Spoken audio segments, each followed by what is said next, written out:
ஓம் சாந்தி 19/1/2025. ஓம் சாந்தி. அவ்யக்த பாப்தாதா மதுவனம். ரிவைஸ் 30/11/2003.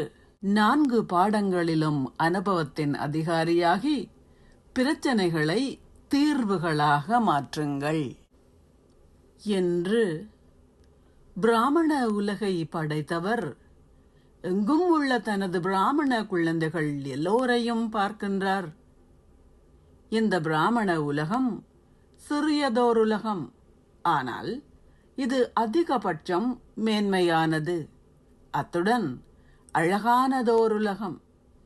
இந்த பிராமண உலகம் உலகின் விசேடமான ஆத்மாக்களை கொண்டது. ஒவ்வொரு பிராமண ஆத்மாவும் பல மில்லியன்களில் ஒருவர், கைப்பிடி அளவான ஆத்மாக்களில் ஒருவர் ஆவார். ஏனென்றால் நீங்கள் உங்களின் தந்தையை இனங்கண்டு ஆஸ்திக்கான உரிமையை பெற்றுள்ளீர்கள். எப்படி தந்தை அதி மேலானவரோ அவ்வாறே தந்தையை இனங்கண்டு அவருக்கு சொந்தமாகியுள்ள ஆத்மாக்களும் விசேடமான ஆத்மாக்களே. பாக்கியத்தை அருள்பவரான தந்தை ஒவ்வொரு பிராமண ஆத்மாவும் பிறப்பு எடுத்த உடனேயே அவரின் நெற்றியில் மேன்மையான பாக்கிய ரேகையை வரைந்துள்ளார். நீங்கள் இத்தகைய மேன்மையான பாக்கியத்தை கொண்டுள்ள ஆத்மாக்கள் ஆவீர்கள். எங்கும் உள்ள மேன்மையான சுயமரியாதை கொண்ட அனுபவசாலி ஆத்மாக்களுக்கும், சதா ஒவ்வொரு பாடத்தையும் அனுபவம் செய்பவர்களுக்கும், சதா யோகி வாழ்க்கையுடன் செயல்படும் சதா யோகி ஆத்மாக்களுக்கும், பல மில்லியன்களில் கையளவினரும் அந்த கையளவில் சதா தமது விசேடமான பாக்கியத்தை தாம் செய்யும் ஒவ்வொரு செயலிலும் வெளிப்படுத்துகின்ற விசேடமான பாக்கியத்தை கொண்டுள்ள விசேடமான ஆத்மாக்களுக்கும் பாப்தாதாவின் அன்பும் நினைவும் நமஸ்தேயும் ஆசீர்வாதம். சதா உங்களின் தடைகளால் பாதிக்கப்படாத ஜொலிக்கின்ற தேவதை ஆடையை அணிவதன் மூலம் சதா தடைகளை அழிப்பவர் ஆகுவீர்களாக. உங்களுக்கும் மற்றவர்களுக்கும் எப்போதும் தடைகளை அழிப்பவர்கள் ஆகுவதற்கு கேள்விகளுக்கு விடை கொடுத்து ஒரு முற்றுப்புள்ளி இடுவதன் மூலம் உங்களின் சகல சக்திகள் என்ற களஞ்சியத்தை நிரப்பி வைத்திருங்கள்.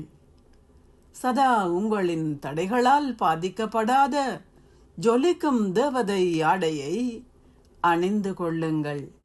சேற்றினாலான ஆடையை அணியாதீர்கள். இத்துடன் கூடவே சகல நற்குணங்கள் என்ற ஆபரணங்களால் அலங்கரிக்கப்பட்டவர்களாக இருங்கள்.